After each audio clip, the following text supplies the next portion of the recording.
Fall Forever 10.9 update is finally here, and there's a plethora of changes and updates that have come with it. From a new solo show to explore mode to piggybacking, this update is a literal game changer that has something for everyone. And I'm gonna break it all down for you. So let's get to it. First up, we have the new solo show, which is titled Knockout. This show has 32 players competing for the crown in 3 rounds. There will be a starting round, a filler round, as well as the final. These shows are going to be a lot quicker because there's only 3 rounds, so if you're trying to grind crowns, this is going to be the perfect round for you. You don't have to wait for those first couple of rounds to get through them. On the first round, it's almost a 60% qualification rate, so lots of players are going to get eliminated right away, which is going to make the rounds and shows a lot more intense right from the beginning. As you can see here, this is a creative round made by a creative map maker by the name of Bataille called Speed Attack. There is going to be a combination of both creative maps as well as legacy Mediatonic maps in this show, which is awesome for map makers because this is really your opportunity to have your maps featured for the entire Fall Guys community to play. As we have the gameplay in the background, I wanted to go through with you the round pool that will be used in this 3-round show.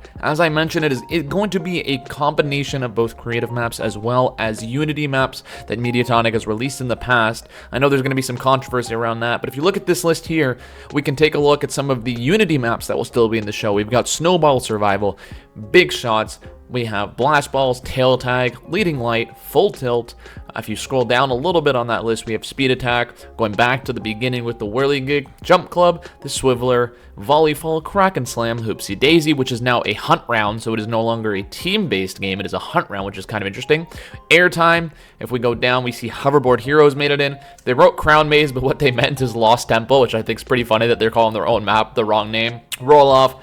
And then obviously we also have Fall Mountain as one of the remaining finals, along with Kraken Slam and the Lost Temple or Crown Maze. As I mentioned before, the new Knockout show is about 50% creative maps and 50% Unity maps. For anybody interested, I've put a list of all of the creative rounds that have been added to the Knockout show on the screen with their map codes that you can play in customs to actually try these out. As you can see here, there's only 5 new finals, only one of which is a race, so they have 4 survival finals, and then a lot of the maps that have made it into this new show come in the first 2 rounds. We have a combination of race rounds for the first round as well as survival, so just because it is a race round doesn't mean that it's going to be the first round. They're calling it the starter round, the filler round, and the final, so you can have any of those first 2 categories in either the filler round or the beginning round. The round in which these maps appear will determine their qualification percentage. And yes, I'm guessing by now you've probably realized that there weren't too many Unity maps on the original list that I showed you. So here's a list of all of the Unity maps that they've unfortunately vaulted from the game. They have announced that every single time they release a Fame Pass, I believe, they're going to be refreshing in the Knockout show to add some of these back. But we've got some absolute classics that are unfortunately gone. I know this is going to be a controversial opinion, but at least from my perspective, I am okay with them removing some Unity rounds as long as they are constantly refreshing it and rewarding the great creative maps. Because at the end of the day, a lot of the Unity rounds, especially the ones that came out when the game first was released, actually don't really hold up as much as you might think when you look at some of the newer creative rounds. I'm speaking specifically, if you think about Fruit Shoot or even Some Fruit or any of those logic-based games, they're very simple. Fruit Shoot is basically a conveyor with a cannon. It's something we could actually recreate in creative today, and it wouldn't take much effort or skill. So I think I understand why people are upset with some maps, but I think people are underestimating the power of creative and what we're going to be able to create. And I think people don't realize how fresh the game feels when you just have a constant round pool being refreshed. And I think that's more important than having Unity maps, at least in my opinion. I know nostalgically, for nostalgic purposes, I should say, I understand why having Unity maps in the game is really important. But I think from a overall perspective, especially when they get new players coming from mobile, playing the same maps over and over again isn't too much fun. So when you have newer maps that are constantly being refreshed, I think that's better for the game long term. Next up, we have what they're calling Explore Mode, which has taken the Discovery tab to the next level. This is a continuous show that doesn't end until you're tired of playing it. It will go from one creative map until the next, until you decide to back out, at which point you will be able to collect your rewards. It is a party size of 10. You can play with friends, you can play with randoms, and basically how it works is you get spawned into a random creative map. It might be survival, it might be a race round, and you can play it for as long as you want. Once you beat the level, you will automatically get put into a matchmaking queue to go to the next map. If you don't like a map at any time, you can simply click on the skip button in the top right on the controller. It's just the R1 button, hold it, and you will automatically get queued into the next map. This is a great way for people to try out different types of community-made maps, get better at the game, just have fun. There's a 30-minute time limit, which means you can play for as long as you want. If you're really struggling on the map but you want to beat it, you don't have to worry about that pesky timer, unless it takes you 30 minutes. I mean, that's pretty embarrassing to begin with, to be honest with you. But you should be able to beat most maps if you give it your best shot. All right, another really cool feature that they added is what they're calling piggybacking, and this is available in any mode. You see I have my friend Zake here. He's saying hello, which is another feature that's going to be added. He's going to request the piggyback ride. I'm just going to press this button, and he's just going to ride on my back. He literally doesn't have to click anything else for the rest of the game. And I don't know if you know this, but Zake is absolutely horrific at the game. One of the worst players of all time. He could barely stand up straight. He's telling me I'm doing a great job, and he doesn't have to do a single thing. So if you have your grandparents, if you're trying to play a duos and get an easy W, just honestly log into your grandparents' account to grab their controller, and you can technically win a game with your grandparents, with your cat, with your dog. It doesn't matter. So if you ever are playing duos and your teammate is just an absolute bundun, like the guy can't play the game, he's got a cone on top of his head like Samuel, and you're just sick and tired of it, he's holding you back, you're qualifying in first place, and somehow you're still not qualifying. The good news is you can now literally carry your teammates to the win. It doesn't matter if it's solos, doesn't matter.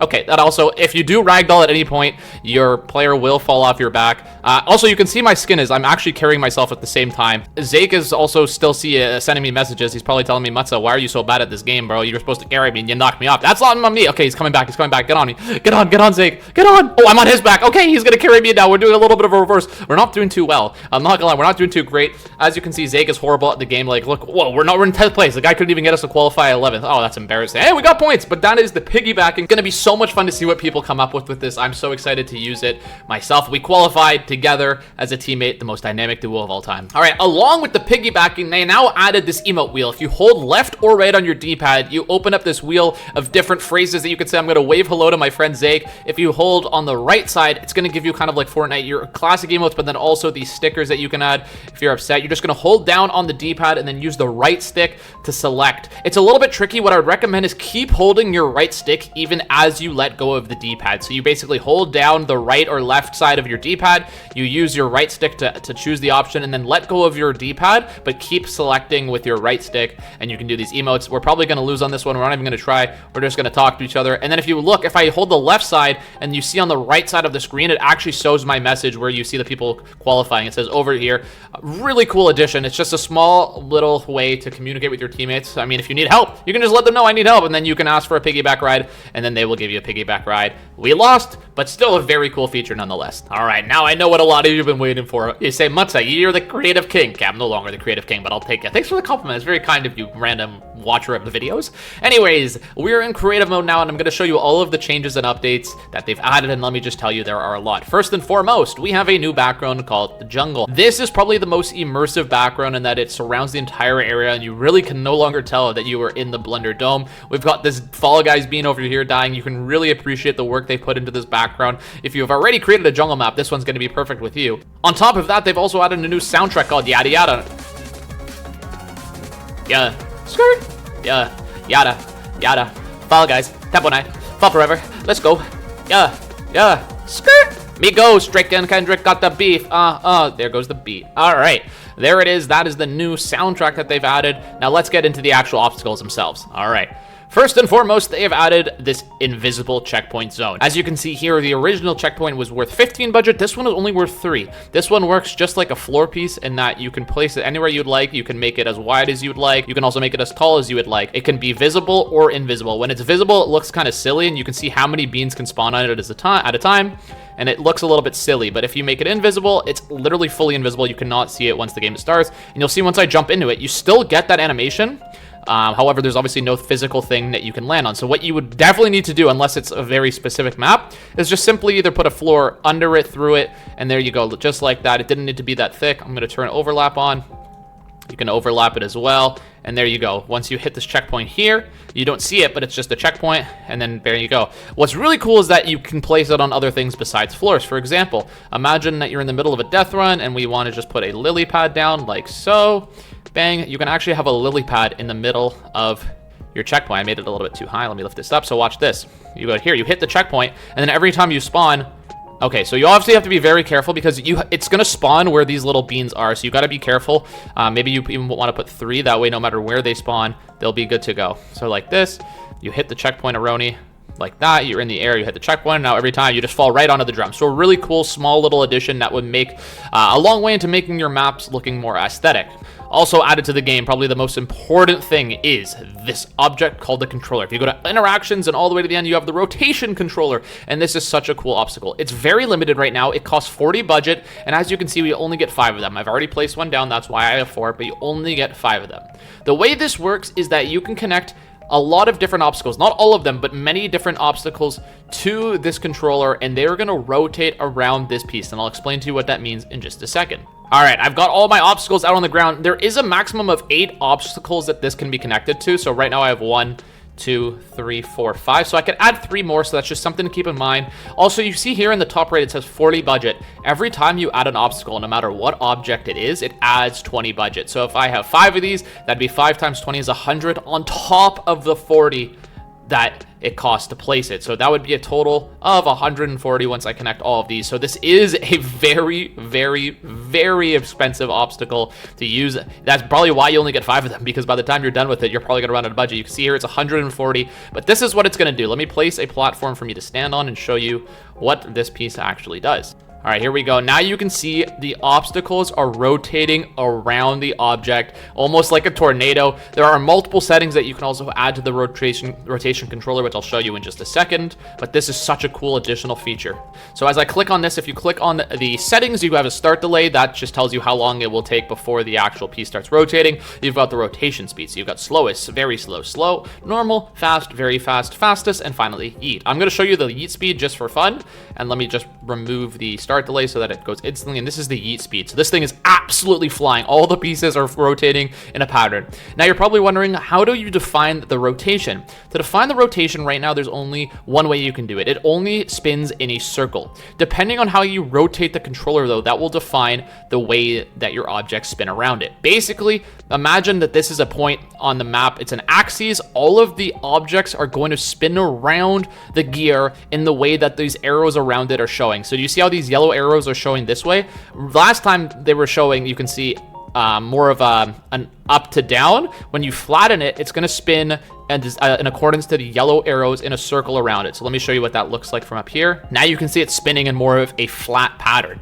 If I put this on an angle like so, let's try something like this. Once again, it's going to spin around that yellow axis, so it's more of a diagonal shape. So you can really have fun with the way that you tilt it. Once again, it's always going to spin in a circle. You can't make it kind of go in different patterns, almost like a Hoverboard Heroes type of track that doesn't exist right now. Right now, you can only spin it in a circle. But I'm going to show you a map that I built in like 10 minutes on stream that utilizes this new obstacle in a very cool and creative way. But before I do that, there's one more item that I need to show you. If you head on back to our decorations tab and you go to the stickers, they have added a plethora of stickers. So starting off, they have this beautiful wood grain pattern that you can add on your walls. They've also added pretty much every single color that you would have on your floor pieces and other obstacles. So now you can have a lot more depth and breadth of kind of creations with your stickers. And so there's so many different colors you can use. So they have the wood grain. We've got this water ripple, which looks amazing. If you make it white and you put it as part of a waterfall, it looks absolutely fantastic. So then if you even just grab this piece here, even though it's going to rotate,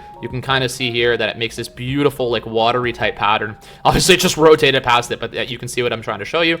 On top of that, we also have the polka dot pattern. We have this kind of paint splat pattern. A little bit of grass. I have this upside down. Let me show you what it looks like the right side up.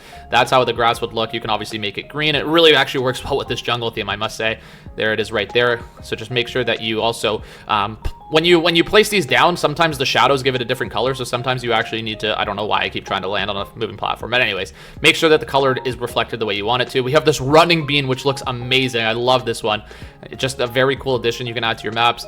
We have the right angle triangle. We have a quarter circle, a pentagon, an octagon, a hexagon, an egg, which is awesome. We have the carryable puncher. We have the carryable weight and the carryable fan block. And that would add the brick as well. Sorry, one more of the brick, and then we're going back to our main shapes from the original update. Just a very cool small addition to creative. One more thing before I show you the map that I built this morning during this morning's stream is that you can now increase your timers to 30 minutes. Please don't do this unless you have like a very valid reason, like it's for a competition or it's just a hangout map. Otherwise, you're just going to be wasting a lot of people's time. All right, as I said during this morning stream, I did make a map very quickly, which I had called WM Joining Ori Shadows because that was the first thing I saw in chat, and that's what I named it. But basically, this is a survival map where every player lands on one of these slime platforms, and if you land on it, I'll show you how it works.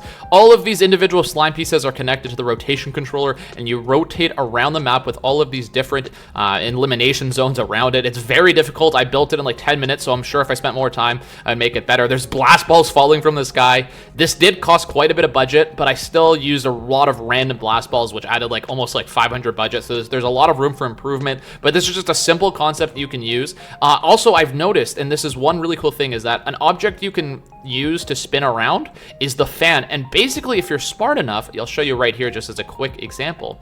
If you're smart enough, you can actually recreate the swiveler, and I'll show you how to do that. Basically, put a gear down that is flat so that the pieces that you have attached to it rotate around in a circle. You're going to use the square button. You are going to connect your controller to the fan. I would recommend putting it on the slowest setting because it does still move very fast. And then if I just land right behind it over here and we put a block down just like so, bang, and we land on it, you can see here this is basically rotating around like the swiveler. So if you have a circular conveyor platform where they need to keep moving and outrun the fan, you can basically recreate the swiveler. And so obviously both things are moving right now. We've got the slime platforms moving, and there's just so many different ways that you can make this a really cool creation. So I'm so excited to see what people come up with this very simple tool. It's obviously has a lot of room for improvement. Budget conscientiousness is very important. You need to be very budget conscious when using this thing. You can only place 5 down. It costs like 200 budget minimum. Actually, if you max it out, it would be 8 times 20, it's 160 plus the 40. It's 200 budget. If you use all 5 and connect it to 8 objects, that's 1,000 budget. That's half your budget.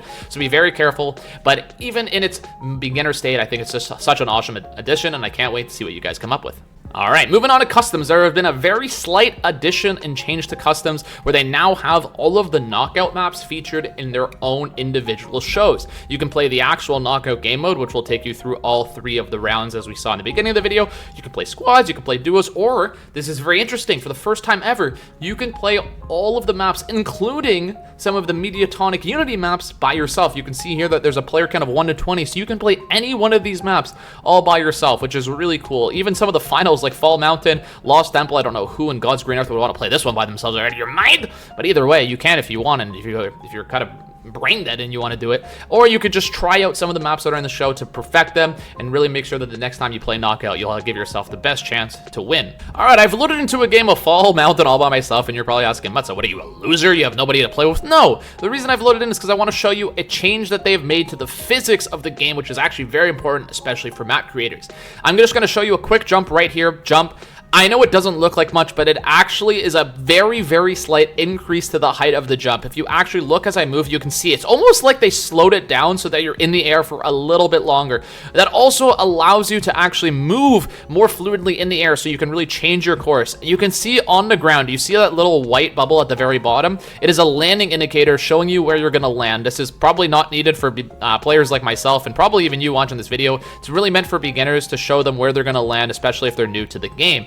This slight adjustment might actually mess up your map. So I'd highly recommend if you have maps that you've made in the past, especially Kaizos that require very precise jumps, those are probably extremely easy to beat now because of this new change. On top of this, they have also fixed ragdolling. So in the instances where you're moving really fast, especially if you have a lot of speed, sometimes if you landed even a platform not too far below you, you would sometimes ragdoll and you wouldn't understand why. But now they have updated that so you shouldn't be ragdolling as frequently. I'm going to show you a clear example of where this height actually makes a big difference. For example here where this crown is rotating over, in the past this jump wasn't hard, but you can see here how easy it is for me to make it across. You can really adjust your height. If you're falling off a really high ledge like so, you can really move over quite a bit more. But I think you're going to feel the physics update change the most in the way that you jump. So you see how high this crown is right here, watch this. You can jump a little bit earlier and you'll still be able to grab it just like so. So it does make a big difference. In some maps like the slime climb, you can actually find shortcuts now that previously weren't available. So that's just a small thing that you want to keep in mind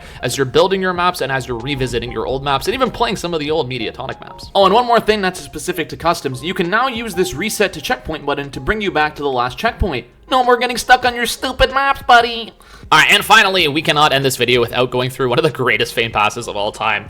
This Fame Pass here has some of the coolest celebrations and skins you will see. First and foremost, this one comes when you buy the Fame Pass. You get this Comfort Carry skin, which gives you a bean with a top. The great thing is that you can actually change the top. Like, I'll just show you here if I equip this. I mean, this one didn't do much, but you can change the top to actually have whatever top skin you want with the carryable bean, and it just makes for such funny interactions. One really cool thing is that if you are wearing the skin and then somebody gets on top of your back, so you give them a piggyback ride, and somebody is in the ball form, you can actually pick up somebody in ball form while you have somebody on your back. And if that person on your back is wearing the same skin of the carryable bean, it's like carryception. I can't even tell you what I'm talking about. My brain is just melting, but this is such a cool skin. We've got the Colossum Cat Hat, which is the classic, the magnetic belt. We've got Rascal Raccoon, which is another awesome skin. I love the upper on this skin. A very cool gooey grin looking like the Joker, brother. Holy shnikey, somebody called Batman. Oh, when are they adding the Batman skin in the game? Because we have a Joker skin now. I don't know what you're talking about. We got the Lemur Tail. Give me those free Showbucks. Showbucks inflation is mental. I only have 200 left. Somebody please sponsor me so I can buy more Showbucks. Holy shnikes. We got the Pastel Punk, which is a really cool upper. Look at that yeet arm. That is one of the coolest arms I've ever seen in the game. We got the Handsome Glasses. These are just hilarious. Such a classic. A really cool chemistry lesson, but I'm going to show you one of the coolest skins in the game in just a second. Just wait for it. Terabyte T, another classic tiger-like skin. We've got the Lemon Mischief, and now, are you guys ready for this? The Rainbow Corn. Look at this upper, bro. Why is this the sickest costume that they have released? Why do I love this thing so much? It's so stupid, but it's so good. Dude, look at the little Fall Guys being carrying it. It's hilarious. They also have this other different type. It's more of it's a different pattern for the carryable bean. Now look at this celebration. This celebration is insane. With Bert, you're playing Whack-A-Bert. Bert is going mental mode, looking like a mole. He's a snake, comes out of nowhere in the front of the screen. You can't hit him, and then you end up losing your balance, like so, and you fall, and then Bert ends up taking home the W. It's just a phenomenal celebration. I don't know how we haven't seen this one in the game yet. It's just so good. Now look at this one. Sir Blaze Bright. This one reminds me of the Elementals. It's just an unbelievable skin. I love it so much. I can't wait to get it. Yeet Heart with that adorable Fall Guys keychain on the side of the pant on the belt buckle. It's just an amazing skin. This is a different variation of the earlier one that we saw, but I want you guys to see the final skin and costume in this Fame Pass. So I'm going to skip ahead. We'll just quickly go through. We got the Amber Corn, which is kind of like the Rainbow Corn, and here it is, the Ethereal Ember. Look at this skin, brother. This looks like I feel like I'm in the Ice King, bro. Like winter is coming looking skin, you know what I'm saying? This one is so sick. It's only 70 this time. There aren't too many crown shards, so I know that a lot of people like to do the crown shard farming. You won't be able to this time, but you'll be able to level up so quickly because of the 3-round new knockout show, which is just such a cool addition. That's gonna pretty much wrap up everything in this update. I will be having a video with my thoughts on some of the maps that they've added, especially the creative maps they've added to the regular knockout show. So leave a like, leave a comment if you're interested in seeing that, and let me know, is this a W update? Did Mediatonic cook? Are they going in the right direction? Are you confident in what they're doing with the game and how it's gonna really boost the longevity, or do you have some concerns? I'm very excited and eager to hear what you have to say. I really do appreciate everyone supporting these videos. They're honestly so much fun to make. I'm so excited for this update. I love it so far. Explore mode is great, knockout mode is great, and this new controller and creative is just so much fun for map creators. And so that's gonna wrap up today's video. I'd usually say be kind to one another, but that's Ellen's thing, and Ellen got canceled. So I'm gonna leave you with one thing and one thing only, and that is, don't be mean.